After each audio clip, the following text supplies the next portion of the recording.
alone, and not those of Vic Canellis Media Group, its parent, affiliates, or stations. VCMG Live is not responsible for any content, information, or opinions expressed. User bears full responsibility for their reliance on such content, information, or opinions. Welcome to Making Money with Laura Sanders, a name you can trust. With over 20 years of real estate experience and selling over 150 homes a year, Laura Sanders is the #1 RE/MAX agent in the state of Florida for 2021. Join us each week as we discuss how to make money through buying and flipping homes, to renting versus selling, and everything in between. To join the conversation, call in live.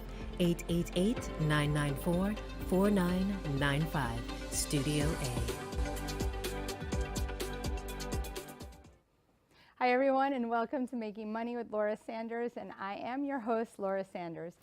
Every week we talk about something that's going to help you make or save some money, or to just how to maneuver the market, because the real estate market and the world today is a little crazy. So today we're going to talk about interest rates, how to buy, how to get your interest rate down when you're buying, and how the war in Israel is affecting interest rates today.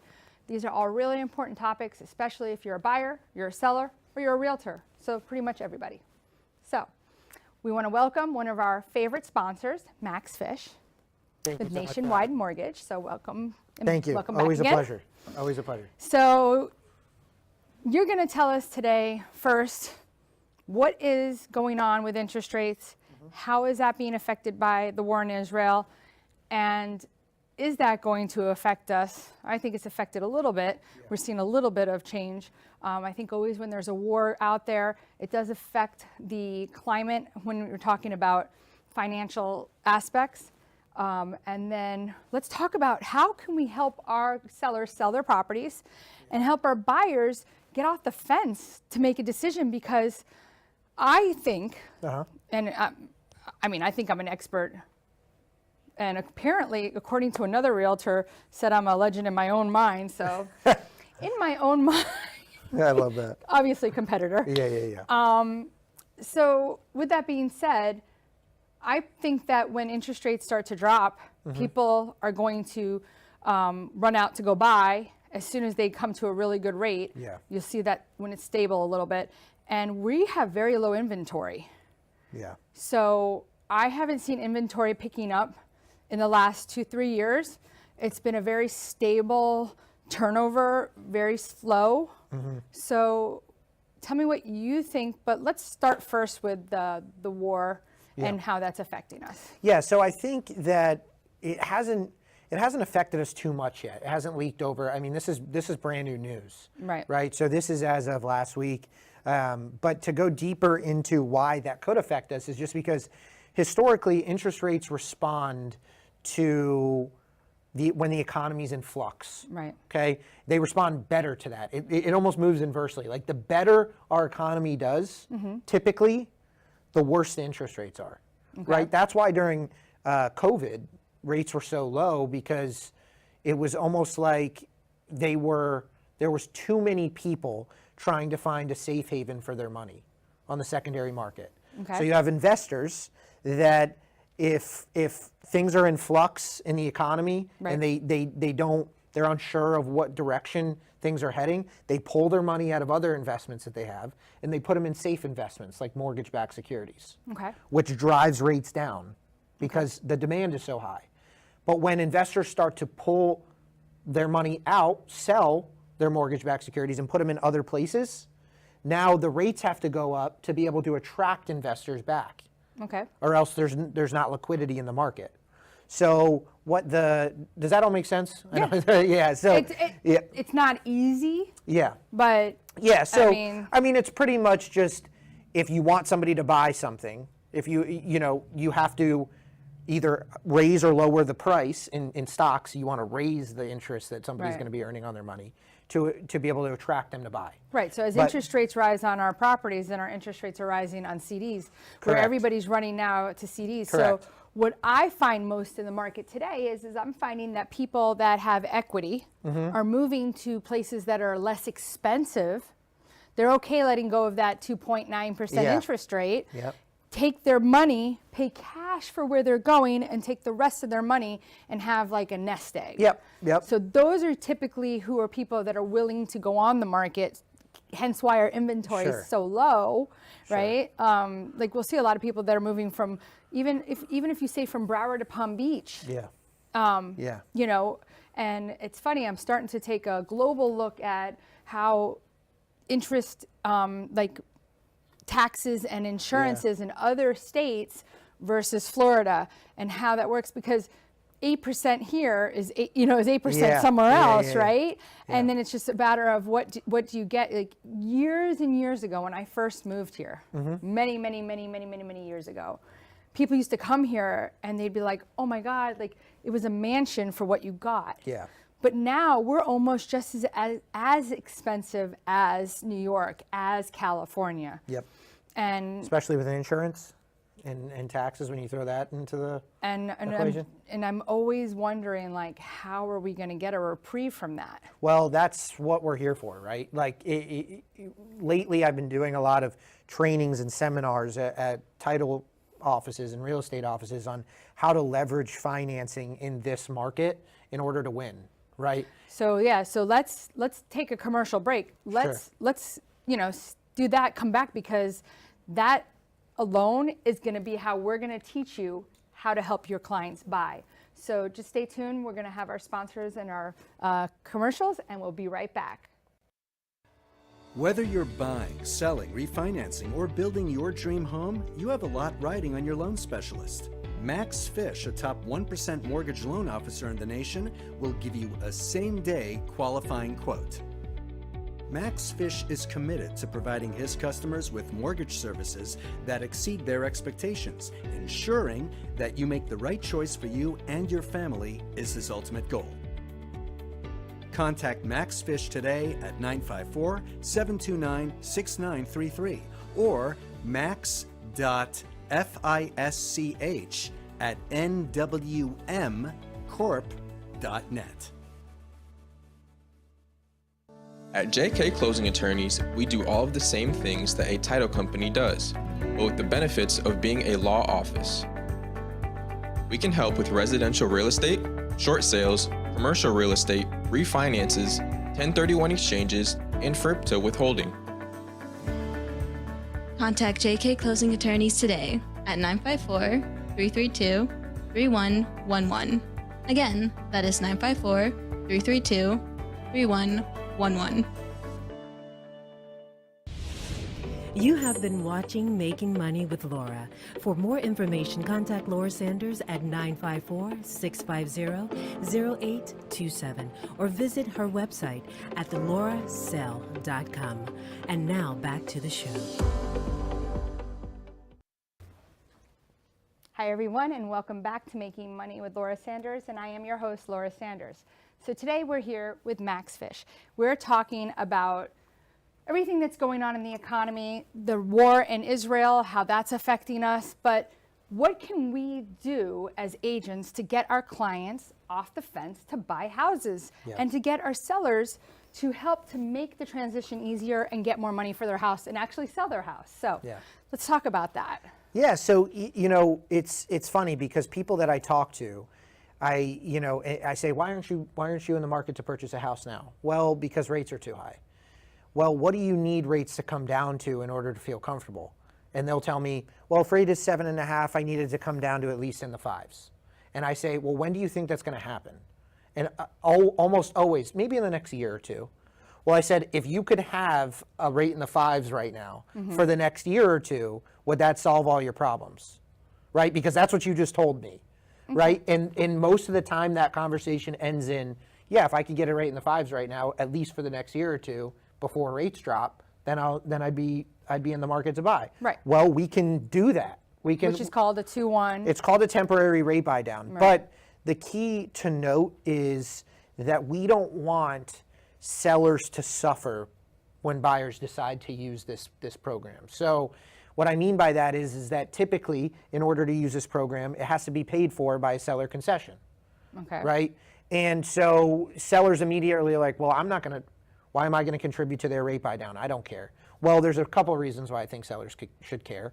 One, because it makes their listing more marketable, Okay, and two, because if you take some time to structure and listen with your real estate agent and a lender, you can come up with a plan to where you win and you get the money that you want, maybe sometimes even more if you're willing to offer this program. And the buyer wins because they get their lower interest rate for the first couple of years. So the way that works is, and we were just talking about a perfect example, so I'm going to use that exact example. Okay. You have a property listed at $600,000. Right. It costs $10,000 for the buyer to get their rate from 7.5 to 6.5. Okay. Let's call it. Okay, for the first 2 years, they have 6.5 for the first 2 years. That would be a Okay. 1-1 buy down. So it's 1% lower for the first 2 years. Oh, Okay. so now they're doing it for I thought it was like 1 year. No, 1-1 could be for the first 2 years, and a 1-0 would be for the first year. Oh, okay. Yeah, Oh, and so let's just say it costs $10,000 for them to get it down to Okay. 6.5. Well, what if you just built that into the purchase price? When you offer on a house, instead of offering $600,000, why don't you offer $610,000 with a $10,000 seller concession? The seller still gets $600,000. You get your rate buy down. What happens if it doesn't appraise? Then what do we do? We have to If it negotiate, right? doesn't appraise, then we have to renegotiate. But the good news about this market is, and I can't say for sure, so don't hold me to this. I know. But the good news about this market is the past couple of years have given us great comps, Yeah. right? And I'm sure that you can attest to that, because almost in every neighborhood, there's been a couple of sales, at least a sale or two, that helps us from the past couple of years. Everything just being so expensive, right? And so appraisal issues, obviously, they're still there if it's unreasonable. $600,000 house for $700,000. But if we're talking about $5,000, $10,000, $15,000 variances, we're more likely to get it to appraise that way. But my point is that we can now, in that scenario, the buyer saves Right. $450 a month for the first 2 years. Right. They got the lower interest rate that they wanted, and it's secure for the first 2 years, which they, in their own words, when I ask them that question, they say, well, I think it's going to come down in the next 12 to 24 months, 1 to 2 years. I'm like, great. Now you have a lower interest rate for that time period. So, but let's say, for instance, let's be devil's advocate. Yeah, sure. Just because I'm like that conservative realtor, right? Yeah. I worry about everything, and Yeah. I get it. Like, to me, it makes total sense to Yeah. do, right? But because I really believe that interest rates will come down. Yep. Because they've not been this high like my whole career, and I've been doing this for a long time. Yeah. They'll come down, and then inventory will shrink up. Yeah. Because everybody's going to be running after it, Yeah. which is then going to drive the prices again, which I feel like we can't afford to get any more expensive than we already are, where I don't even know what minimum wage is. I mean, Yeah. I remember when I got paid $3.14 Yeah. an hour. But that tells you how old I am. So I'm what happens if they don't go down in 2 years? Like, what happens?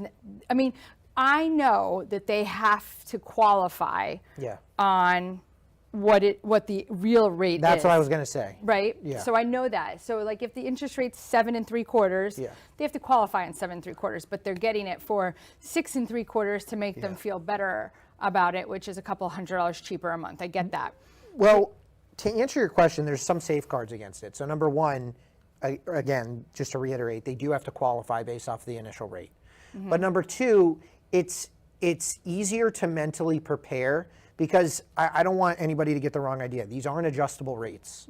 You know exactly when and what the rate is going to be when it changes. Right. Right? So if your rate is 6.3 for the first 2 years, you know that 25th month in the third year, it's going to go to 7.3. So you know that year you got to stop eating out. You got to start crock potting it. You got to tighten up your belt. But the whole point behind it is when I ask people what are they waiting for to purchase a house, Right.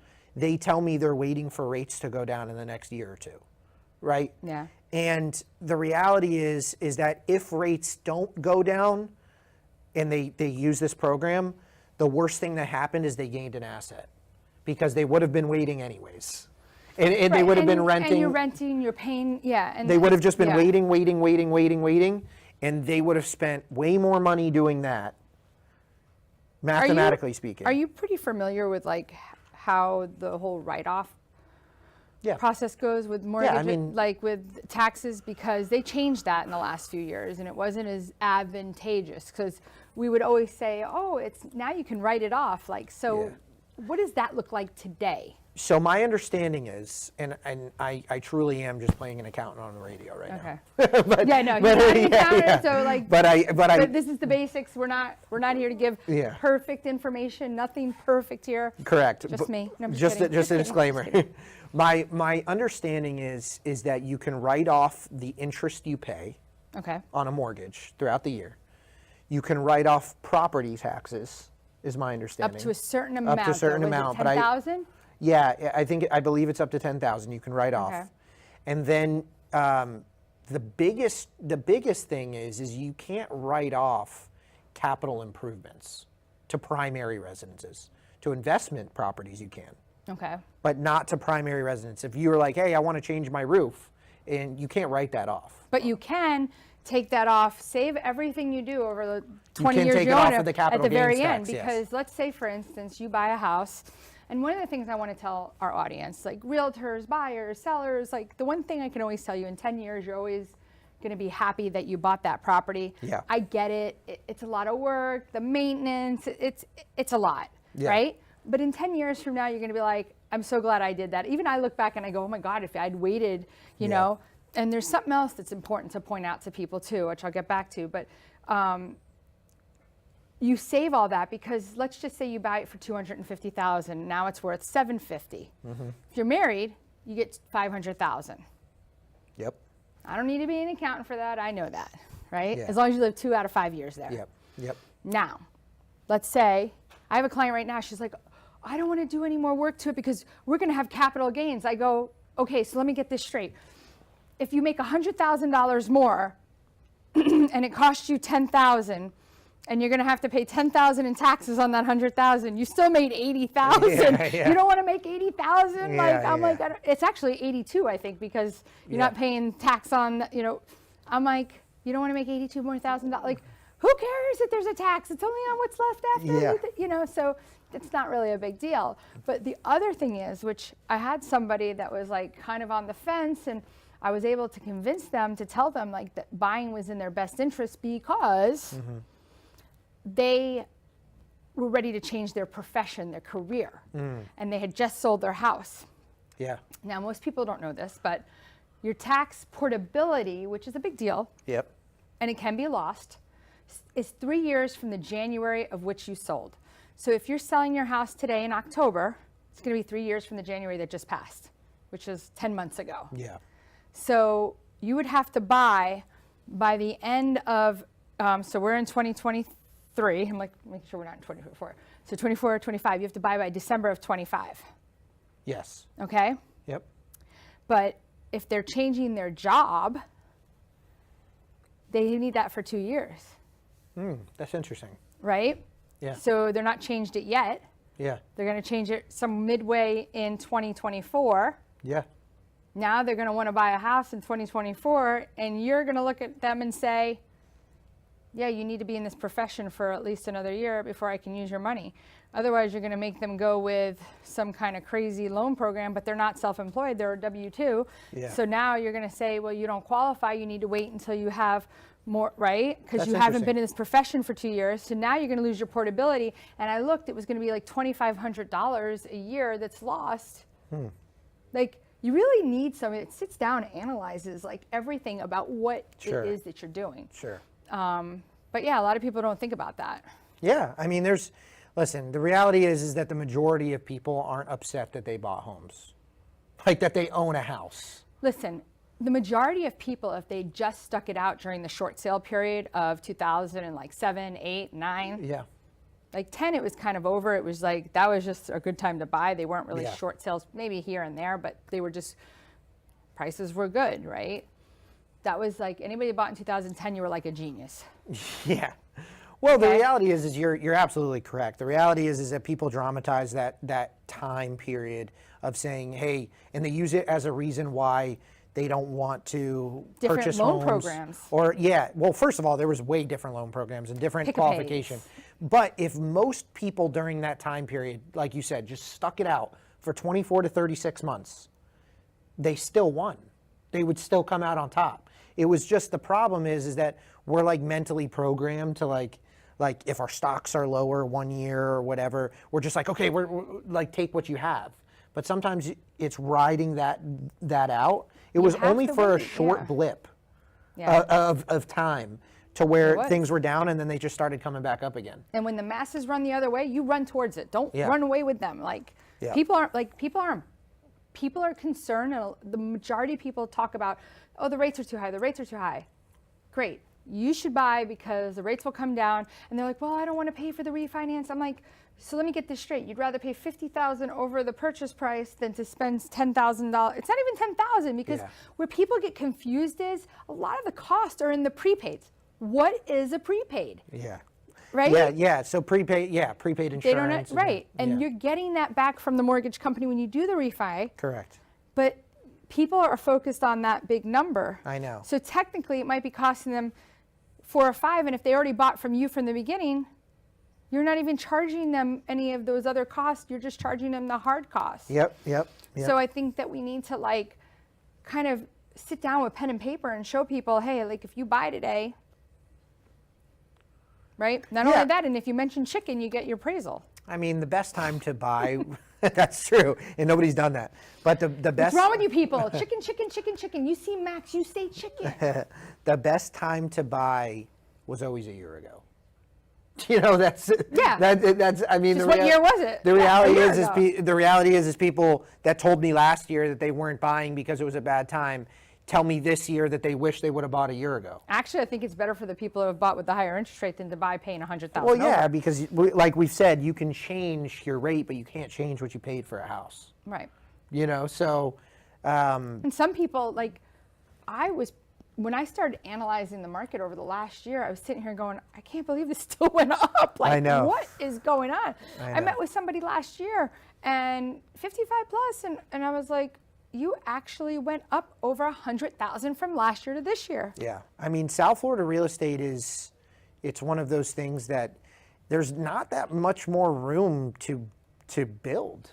I mean, there's the limited supply of homes, and people want to live here. And the reality is it's one of the safest bets, I believe, in the country, you know, is South Florida real estate. Yeah. Just because it's, you know, people want to live here and there's not that much more space to build homes. No, it's crazy. You know, so that's, you know, I am a huge advocate of it. I mean, I'm a little biased, but, you know, obviously, you know, some people are taking what I'm saying with a grain of salt because I do this for a living. But my point is that I actually believe in it. You own real estate, right? I do, yes. Yeah. So, so what would be a good number for everybody to reach out to you, to give you a call, to get you?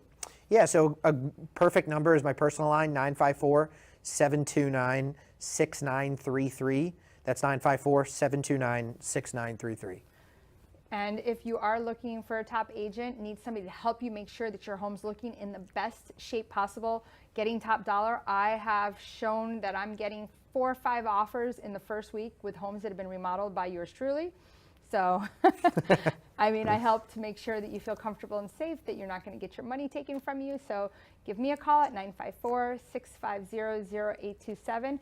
And definitely reach out to Max if you're thinking about buying. Let him talk to you about the buy down programs, how that works.